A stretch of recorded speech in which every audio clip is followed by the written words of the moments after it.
En abordant le sujet du combat spirituel, mon objectif n'est pas de vous faire peur par une description détaillée de l'adversaire, le diable.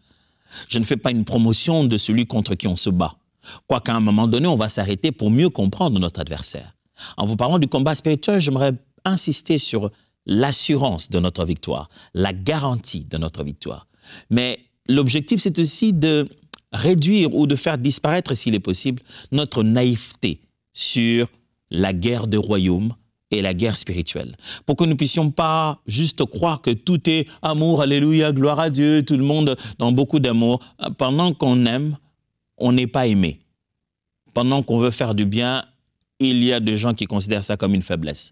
Nous sommes en guerre et il est important en tant que chrétiens, on prenne conscience de cette guerre-là. Cette guerre de royaume, ce n'est pas juste pour votre bonheur, votre manger, votre boire ou vos besoins matériels ou votre famille. C'est une guerre des royaumes.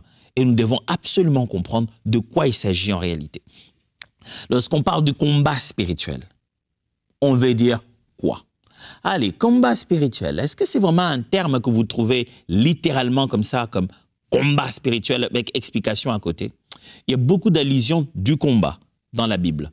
Paul, c'est vrai, utilise le mot combattre. Le bon combat, le combat de la foi, mais il ne met pas le mot combat avec spirituel. Mais après, vous vous rendez compte qu'il y a des armes que Dieu nous donne. Il en parle dans Éphésiens. Et il dit que nous n'avons pas à combattre contre la chair et le sang. Et il se met à décrire que nous savons notre combat se passe à un niveau spirituel. C'est vrai que les mots ne sont pas, les deux ne sont pas collés comme ça ensemble à tout moment, ou presque jamais d'ailleurs, combat spirituel. Mais le combat étant spirituel est un concept très clair et dit dans l'Ancien et dans le Nouveau Testament. Oh oui, dans l'Ancien Testament aussi, le combat spirituel, ainsi que dans le Nouveau Testament, est encore une réalité aujourd'hui. Devons-nous parler du combat spirituel ou devons-nous juste parler de la victoire que nous avons en Jésus? Certes, oui, nous avons une victoire en Jésus, mais les auteurs du Nouveau Testament, après la mort, la résurrection de Christ, vivant les premières heures de l'Église, n'ont pas hésité d'encourager les autres chrétiens à combattre avec eux. N'ont pas hésité d'éveiller dans la pensée, dans la réflexion de chrétiens, le concept, la réalité du combat spirituel ou la guerre entre le royaume pour faire avancer notre royaume de Christ, gagner les âmes à Jésus, amener les gens vers Christ. C'est une bataille qui s'est faite contre les pensées, contre les arguments, contre les esprits. Et donc, il y a bel et bien combat. Je suis désolé de vous l'annoncer si vous pensez qu'il n'y avait plus combat parce que Jésus a gagné à la croix. Oui, il y a bel et bien combat, pas parce que nous n'avons pas la victoire, parce que nous avons la victoire. Chaque espace que nous devons continuer à gagner, on y trouvera de l'adversité. Mais ce n'est pas pour que nous puissions nous battre, nous encore, mais c'est pour pouvoir imposer la victoire de Christ. Un bel exemple d'une très très bonne prédication que j'ai entendue d'un de mes pères qui a très bien fait cette allusion sur ce texte qui s'appelle Daniel Kawata. Il expliquait un jour la beauté du combat de notre victoire. Et pour cela, il a utilisé l'exemple de la bataille de David. Il expliquait en disant ceci. De la même manière que David est venu se battre contre Goliath, une guerre entre deux adversaires seulement, chacun représentant un de camps. David pour Israël, Goliath pour les Philistins.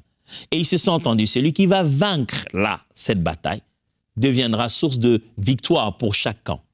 Et qu'est-ce qui se passe quand plutôt David a gagné Goliath? Les restes des militaires, ils ne se battaient plus en réalité. Personne ne pouvait plus, aucun Philistin, même s'il osait tuer ou bien mettre à terre un Israélite, n'oserait dire qu'ils ont gagné. Parce qu'Israël a gagné dans un seul combat, celui de David. Et parce que Goliath est tombé, les Philistins, ils ne se posent plus la question, sommes-nous plus nombreux que eux? Avons-nous plus d'armes que eux? Non. Dès que Goliath tombe, la Bible dit, le peuple d'Israël s'est mis à le poursuivre.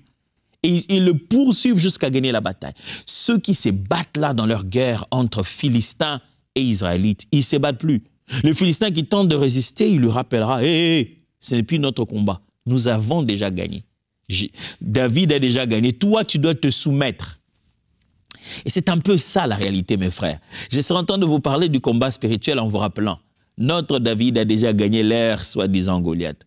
celui qu'on pensait être qu'un jeune homme de 33 ans dans les rues de Jérusalem était venu pour écraser le serpent ancien. Jésus a gagné à la croix de Golgotha pour que nous pérennisions cette victoire. Donc il y a combat, mais il y a surtout victoire garantie et assurée que nous devons de plus en plus installer à chaque endroit où les ténèbres se trouvent afin que la lumière vienne. Mais voici ce qu'on doit apprendre. Qu'est-ce que le combat spirituel? Un conflit entre deux royaumes. Je l'ai presque dit plusieurs fois ici. Un conflit entre deux royaumes. Le conflit a commencé où l'histoire est longue. Genèse en parle une partie, Apocalypse l'explique mieux. Mais lisons Colossiens chapitre 1, versets 12 à 14. Colossiens 1, 12 à 14. Rendez grâce au Père qui vous a rendu capable d'avoir part à l'héritage des saints dans la lumière, qui nous a délivrés de la puissance des ténèbres et nous a transportés dans le royaume du Fils de son amour, en qui nous avons la rédemption, la rémission de péchés. Paul explique aux Colossiens, il leur dit, rendez grâce à Dieu, voilà, qui nous a fait part à l'héritage des saints, ainsi de suite. Et il est en train d'expliquer ce que Dieu a fait pour nous. Il a dit, Dieu a fait ceci, il nous a délivrés. Parce que des fois qu'on veut toucher la question de la délivrance, on y arrivera un jour aussi, on ne doit jamais oublier que nous, tous les chrétiens ont été délivrés au point de départ. Il y a une délivrance qui est la base même de notre salut. Nous avons été délivrés de la puissance des ténèbres.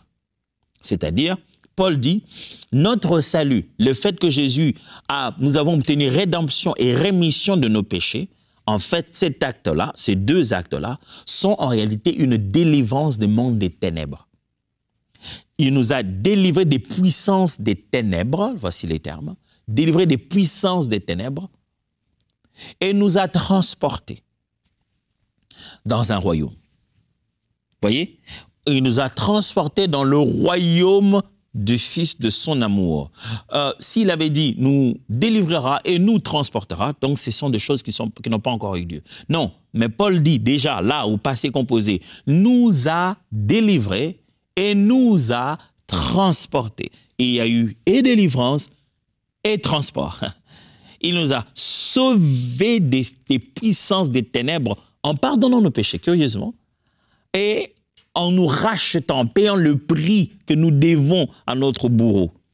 Il a payé cela, le prix de la colère du Père, qui était la force de l'ennemi, le pouvoir du péché, en le clouant à la croix.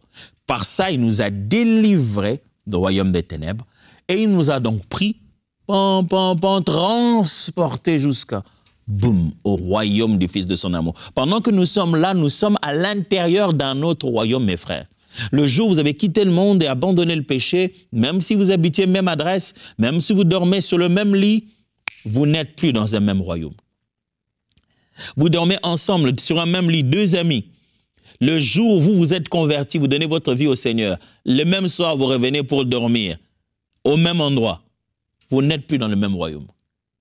Il est encore sous la puissance des ténèbres, mais vous avez été transportés. Vous dormez sur un même lit, mais pas avec les mêmes protections, pas avec la même assurance. Vous n'êtes pas couverts de la même manière. Oh, gloire au Seigneur Jésus pour l'œuvre de la croix. Matthieu chapitre 12, verset 28. Mais si c'est par l'Esprit de Dieu que je chasse les démons, le royaume de Dieu est donc venu vers vous. C'est Jésus lui-même qui parle. Il dit, vous êtes en train de dire que je fais ça, je chasse les démons par Belzébul. Et vos enfants, vos fils, par qui ils les font? Si c'est vraiment par la puissance de Dieu que je fais ceci, sachez-les bien que le royaume de Dieu, il parle d'un royaume, il dit un royaume de Dieu qui est venu vers vous. La royauté de Dieu, le royaume, le règne de Dieu s'approche vers vous. Il leur dit, vous êtes en plein milieu d'un combat ici. Je ne suis pas en train de feindre en étant de l'ennemi et en train de chasser quelques démons. Non, il y a guerre de royaume. Si c'est que je le fais par la puissance de l'Esprit de Dieu. Sachez bien qu'il y a guerre de royaume. Et Dieu est en train de révéler son règne vers vous. C'est un signe que Dieu est venu vous visiter en fait. Frères et sœurs, il y a deux royaumes. Il y a le royaume où se trouvent les puissances des ténèbres. Et il y a le royaume du Fils de son amour.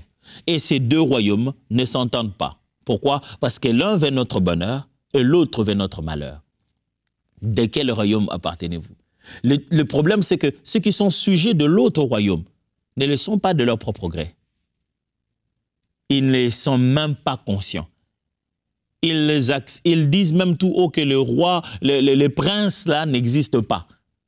Or, il existe. Et ils sont sous sa coupe. Et il prend plaisir à les gérer comme ça jusqu'ici. Pourtant, nous savons que les princes de ce royaume existent. Et mais nous connaissons que nous appartenons à notre propre roi, le roi de rois. Qu'est-ce que le combat spirituel? Le combat spirituel est un conflit des royaumes. Ce n'est pas toi. Oh non, mais pourquoi dans notre famille, le combat ne s'arrête pas? Pourquoi on n'a que des combats dans notre famille? Le combat n'est pas au niveau de votre famille. Le combat est au niveau des royaumes. Pourquoi on a tous ces problèmes dans notre famille, dans mon foyer? Pourquoi on a tout le temps des problèmes? Le problème, ce n'est pas ta famille, ton foyer, ton église ou ta santé. Le combat est une affaire des royaumes. Il est plus vieux que toi. Le combat est une affaire des camps. Tu es dans un camp qui ne s'entend pas avec l'autre camp. Et le camp perdant est très énervé parce qu'il sait qu'ils sont perdants pour toujours. Alors, tant qu'ils peuvent faire un peu de mal, ils vont maximiser le moyen de le faire. Mais nous sommes plus que vainqueurs par celui qui nous a aimés. Il y a conflit de royaumes. Il n'y a pas conflit entre toi et des sorciers du quartier ou des sorciers du village. Non, c'est plus que ça. C'est une guerre de royaumes. Il n'y a pas conflit juste entre toi et le voisin qui dit que tu déranges pendant que toi-même tu sais que tu pries à mi-voix. Mais chaque matin, il vient s'énerver en disant « Mais tu m'as dérangé toute la nuit. » Ce n'est pas une question d'espace et de tapage sonore. Non, c'est une affaire de royaume. Nous ne sommes pas dans le même royaume. Et gloire soit rendue à Dieu du fait que nous sommes dans le camp de vainqueurs. Du royaume qui ne perd jamais. Le royaume de la grande conquête. Le royaume du Fils de son amour. Deuxième chose à savoir sur le combat spirituel, c'est que c'est une lutte, non contre la chair, mais contre les puissances spirituelles. Il y a une lutte, on se bat, mais ce n'est pas contre la chair. Plus on avance, plus vous allez vous rendre compte que je devrais nuancer ça. Ce n'est pas contre la chair seulement. Et d'ailleurs, même quand Paul en parle, il ne nie pas dans son langage qu'il y ait une guerre physique. Il y a une dimension physique, il y a une dimension humaine. Mais elle dit, nous n'avons pas à combattre que contre la chair, en fait, en réalité, mais aussi contre autre chose. Ce qu'on appelle le combat spirituel est une lutte, non pas contre la chair, ce n'est pas pour aller taper les gens, même si les êtres humains sont le contact aussi par lequel se fait cette guerre, mais c'est contre des puissances spirituelles. L'un des versets qui m'a fait aimer la version parole vivante, c'est celui-ci, Éphésiens chapitre 6, verset 12. Éphésiens chapitre 6, verset 12. Car ce n'est pas seulement de notre combat à nous qu'il s'agit. Nous n'avons pas à lutter uniquement contre notre nature terrestre, ni contre des simples ennemis mortels. Mais contre les puissances occultes. Vous avez entendu le mot puissance occulte, c'est dans la Bible. Hein? Contre des puissances occultes, contre une organisation spirituelle satanique. Vous avez entendu ça? Organisation spirituelle satanique, OSS. Si c'était un organisme, ça s'appellerait comme ça, non? Avec les initiales. Il existe organisation spirituelle satanique contre les dictateurs invisibles. Hein? Pas des pays, dictateurs invisibles qui, dans les ténèbres, veulent contrôler et régir notre monde. Ils ne sont pas dans ils n'ont pas le droit de le faire, mais leur intention, c'est de manipuler les choses pour que notre monde devienne sous leur autorité. Waouh! Contre la légion des esprits démoniaques, pas 2 ou 3, la légion des esprits démoniaques dans les sphères surnaturelles. Véritable agent du quartier général du mal. Oh là là là là. Oh, cette traduction m'a fait du bien le jour où je l'ai lu. Wow. Le langage est tellement clair, c'est tellement bien. Vous savez, quand vous lisez, je sais, dans Louis II, on dit, nous n'avons pas lutter contre la chair et le sang, mais contre les puissances, les autorités, les dominations. Des fois, vous ne comprenez pas bien ces mots qui sont là, dominio, archéo. Il faut qu'on vous explique les archées, les domines, qu'est-ce que ça veut dire en grec pour vous parler des rangs d'autorité spirituelle. Et j'aime cette version Parole vivante parce qu'il clarifie ça très bien. Vous voyez, on se bat contre quoi? On se bat contre qui? Notre guerre est spirituelle. On se bat contre des puissances occultes, une organisation spirituelle satanique, des dictateurs invisibles, les légions des esprits démoniaques dans les sphères surnaturelles. Véritable, le sphère naturelle, les sphères naturelles sont considérées comme véritables agents. Les légions là sont véritables agents du quartier général du mal. Donc, il existe un quartier général. Ils ont aussi leur royaume et ils ont aussi leurs agents. Quand vous vous considérez, vous, comme agent du royaume de Jésus pour gagner les âmes, il y a aussi des agents du quartier du mal pour détruire les vies des gens. 2 Corinthiens chapitre 10, versets 3 à 4. Je l'ai pris encore dans la version Parole vivante et vous allez aimer, vous allez voir. Sans doute, nous sommes sur la terre. Nos vies ressemblent à celles de tous les hommes. Mais nous ne luttons pas à la manière du monde. Et notre combat est différent du leur. Nos armes de guerre ne sont pas simplement humaines. Elles tiennent leur puissance de Dieu. Ils les rend capables de détruire les bastions dans lesquels les hommes se barricadent contre lui. Ouh. Louis II le dit simplement en ces termes en disant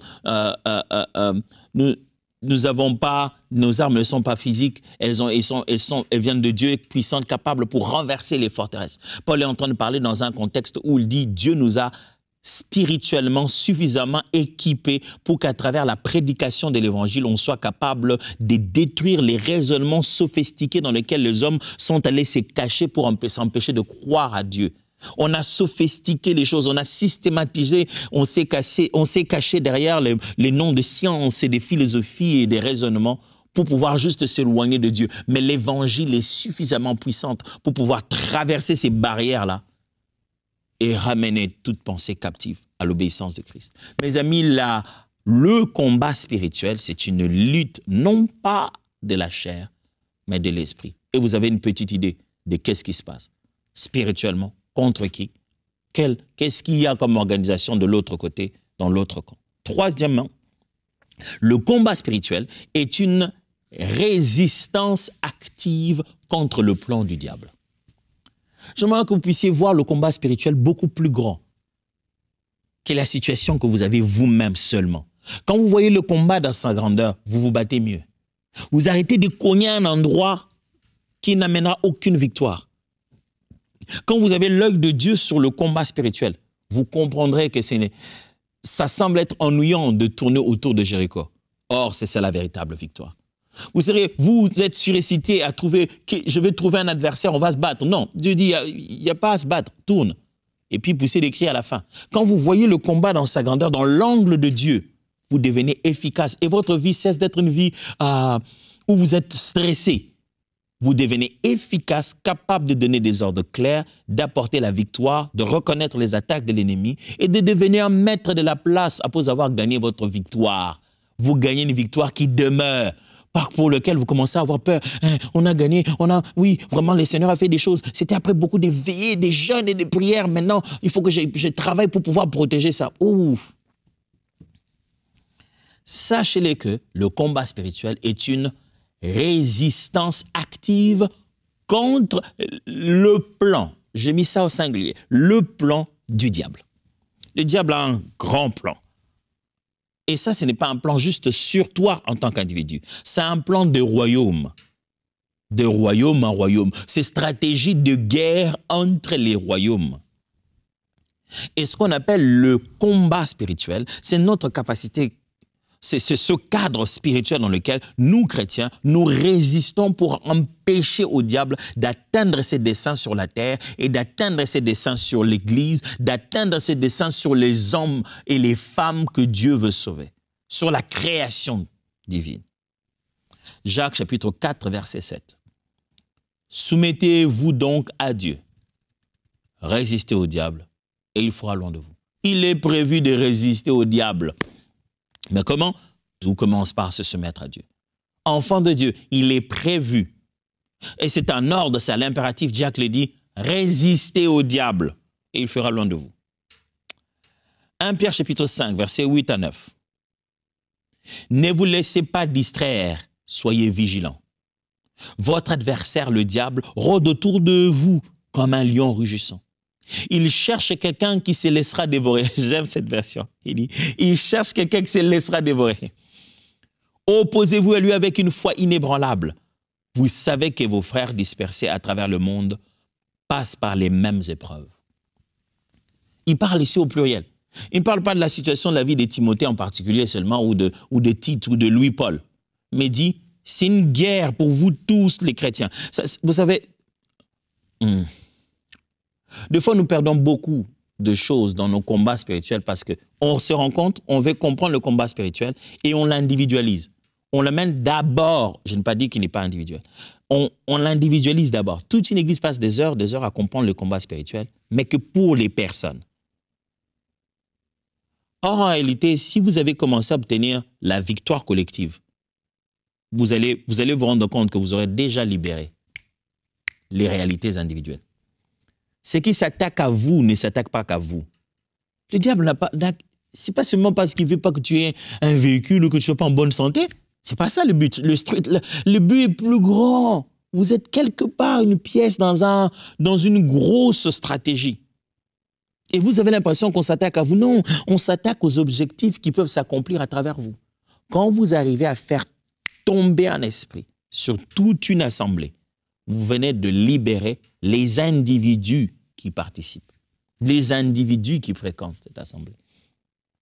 Donc, des fois, ce n'est pas chacun en train de chasser les démons de sa vie, mais identifier dans quelle alliance vous êtes, dans quoi vous êtes engagé dans cette assemblée, quels sont les types de guerres que vous êtes en train de subir, en commençant déjà à vous attaquer à l'ennemi et à détruire le plan du diable contre vous,